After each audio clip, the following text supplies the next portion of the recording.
दिल्ली विस्फोरण कांडे आरो एकजनके ग्रेफ्तार करा हलो। हरियाणार फरीदाबादेर बासिंदा शोएब नामे एक व्यक्तिके ग्रेफ्तार करलो एनआईए।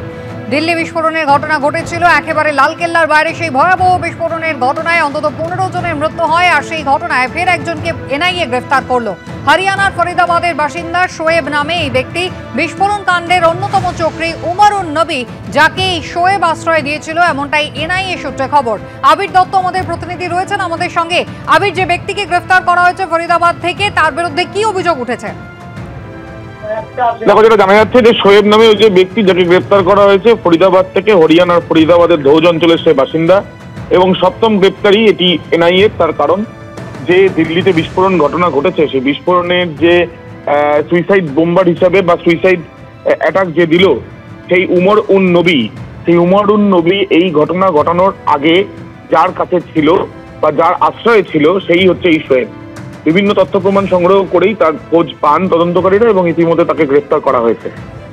এনআইএর তরফ থেকে এটাও জানানো হচ্ছে যে এই চক্রান্তে আরো বেশ কয়েকজন থাকতে পারে, সেই খোঁজ ইতিমধ্যে বিভিন্ন জায়গায় তাদের তরফ থেকে চালানো হচ্ছে এবং যে মামলার তদন্ত তারা নেন এবং প্রথমে বেশ কয়েকজনকে তারা গ্রেফতার করেন। এর আগে ফরিদাবাদে যাদের গ্রেফতার করা হয়েছে তাদেরকে হেফাজতে নেন। এবার সপ্তম গ্রেপ্তারি হিসাবে এই শোয়েবকে কিন্তু আজকে আদালতে পেশ করা হবে এবং যেটা জানা যাচ্ছে এই শোয়েব আগে থেকে পুরো বিষয়টি জানতো, পরিকল্পনার বিষয় নিয়ে সে ওয়াকিবহল ছিল এবং তা সত্ত্বেও সে আশ্রয় দেয় এবং শুধু আশ্রয় নয়, বিভিন্ন ধরনের লজিস্টিক সাপোর্ট গুলো কিন্তু এই নবীকে দিয়েছিল সে। উমরুন নবীর সঙ্গে এর যোগাযোগ, সেই বিষয় নিয়েও তথ্য প্রমাণ ইতিমধ্যে তদন্তকারীদের হাতে এসেছে এবং এই যে পুরো পরিকল্পনার পেছনে এই যে জঙ্গি কার্যকলাপ, সেই কার্যকলাপেও তার ভূমিকা রয়েছে বলে মনে করছে জাতীয় তদন্তকারী সংস্থার অফিসাররা। আবির, ধন্যবাদ। দিল্লি বিস্ফোরণের সেই মুহূর্তের ছবি আপনারা দেখছেন, যখন ভয়াবহ বিস্ফোরণ ঘটে একেবারে সন্ধে 7টা নাগাদ। ভরা দিল্লির লালকেল্লার সামনে চত্বর। সপ্তাহের শুরুর দিন ছিল সোমবার আর সেই দিন অতর্কিত এই বিস্ফোরণে কেঁপে ওঠে লালকেল্লা চত্বর। ঘটনাস্থলেই বেশ কয়েকজনের মৃত্যু হয়। 10 তারিখের এই ঘটনায় একের পর এক গ্রেফতারি, যেখানে আজ সপ্তম গ্রেফতারির ঘটনা ঘটল।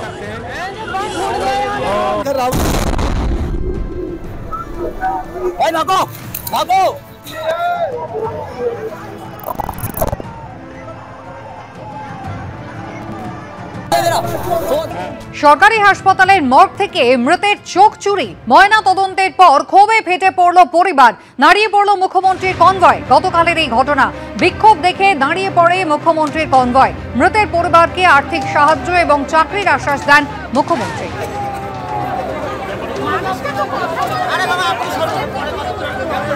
24 তারিখ যশোর রোডে গাড়ি দুর্ঘটনায় মৃত্যু হয় প্রীতম ঘোষের। বারাসাত মেডিকেল কলেজে নিয়ে গেলে তাকে মৃত ঘোষণা করেন চিকিৎসকরা।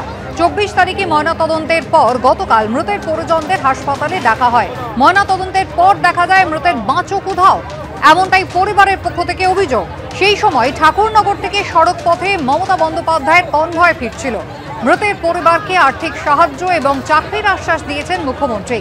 হাসপাতালের মর্গ থেকে মৃতের চোখ নীলকে এই পুরো ঘটনা খতিয়ে দেখার আশ্বাস দিয়েছেন হাসপাতাল সুপার।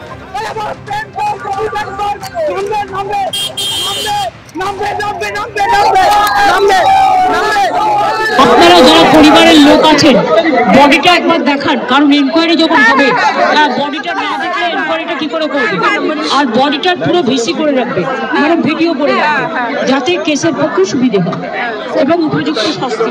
আর ক্ষতিপূরণ ডিএমএর যেটা আছে, ক্ষতিপূরণটা আমার সাথে কথা বলে নেবে কিভাবে করবে, আর চাকরিটা আমি আমার নিজের কোথা থেকে করে দেবো, কালকে মধ্যে পৌঁছে দেবো। গত পরশু পথ দুর্ঘটনায় আহত হয়েছিলেন প্রীতম ঘোষ নামে এক ব্যক্তি। তাকে বারাসাত সরকারি হাসপাতালে নিয়ে আসা হয় এবং সেখানে তার মৃত্যু বলে ঘোষণা করেন চিকিৎসকরা। এরপরে ময়না তদন্তের পর যখন পরিবারের হাতে দেহ দেওয়া হয় তখন দেখা যায় মৃতের বাঁচো কোথাও। সরকারি হাসপাতালের মর্গ থেকে মৃতের চোখ নিয়ে গেল কে? গোটা ঘটনার তদন্ত হবে এমনটাই আশ্বাস কিন্তু দিয়েছেন হাসপাতাল সুপার।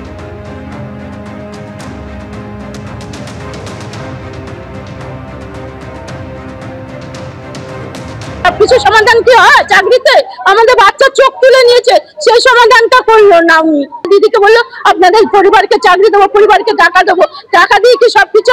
18 দিনের একটা বাচ্চা হয়েছে, তার বাবা এরকম মারা গেল, আবার চোখটা তুলে নিচ্ছে। মমতা বন্দ্যোপাধ্যায় গতকাল ফিরছিলেন বনগাঁ থেকে, আর সেই সময় তাঁর কনভয়ের সামনে এই বিক্ষোভ, এবং সেখানে একেবারে বারাসাত হাসপাতালে তখন ছিল উত্তাল পরিস্থিতি। পরিবারের একজন সদস্য মর্গে, তার দেহ ছিল, কিভাবে তার চোখ উধাও হয়ে গেল এই প্রশ্ন তুলে যখন পরিবার বিক্ষোভ দেখাচ্ছিল, সেই সময় মমতা বন্দ্যোপাধ্যায়ের কনভয় সেখানে এসে পৌঁছয়। মমতা বন্দ্যোপাধ্যায় পরিবারের একজনকে চাকরির আশ্বাস দিয়েছেন, ক্ষতিপূরণের আশ্বাসও দিয়েছেন। আজ ফের ম্যাজিস্ট্রেটের উপস্থিতিতে ময়না তদন্ত হবে।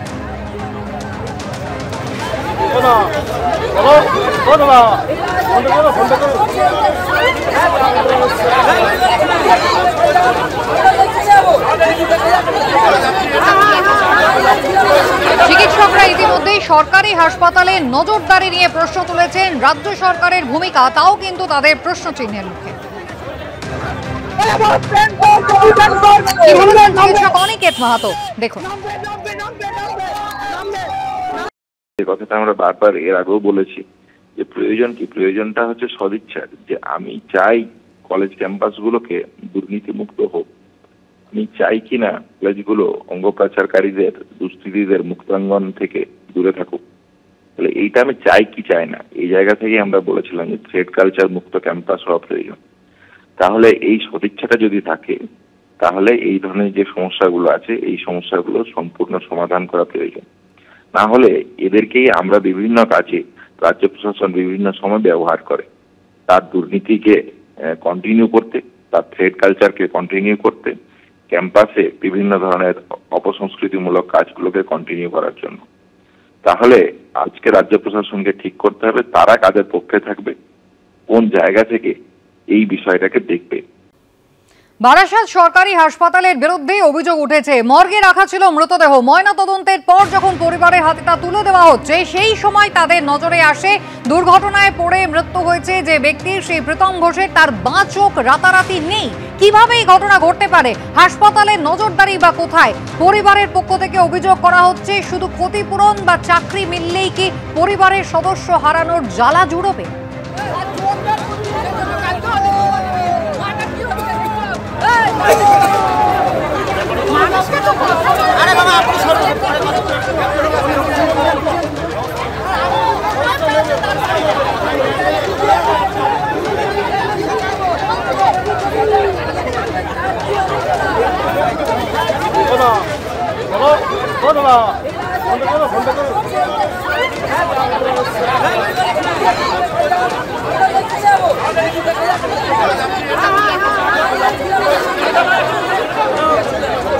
ডক্টর আশফাকুল্লাহ নাইয়া কি জানিয়েছেন, এবার দেখুন।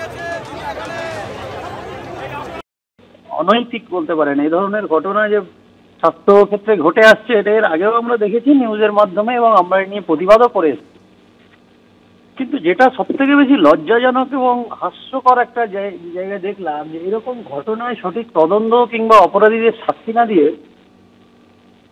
যেভাবে মুখ্যমন্ত্রী একটা চাকরির অফার করলেন এবং বাড়ির লোককে যে মোটামুটি চুপ করিয়ে দেওয়ার যে পন্থা অবলম্বন করা হলো, এটা কোনোভাবে মানা যায় না। অন্যায়ের প্রতিকার হলো প্রথমে সেই অন্যায়টা কেন হয়েছে এবং সেটাকে সঠিকভাবে তদন্ত করে, যে বা যারা এই অন্যায়ের সঙ্গে জড়িত আছে এবং এই চক্রের সঙ্গে যদি বৃহত্তর কোনো সংযোগ থাকে, তাহলে সেটাকে খুঁজে বের করে এই ঘটনাগুলোকে বন্ধ করতে হবে। এটাই প্রতিকার। এবিপি আনন্দ, এগিয়ে থাকে, এগিয়ে রাখে।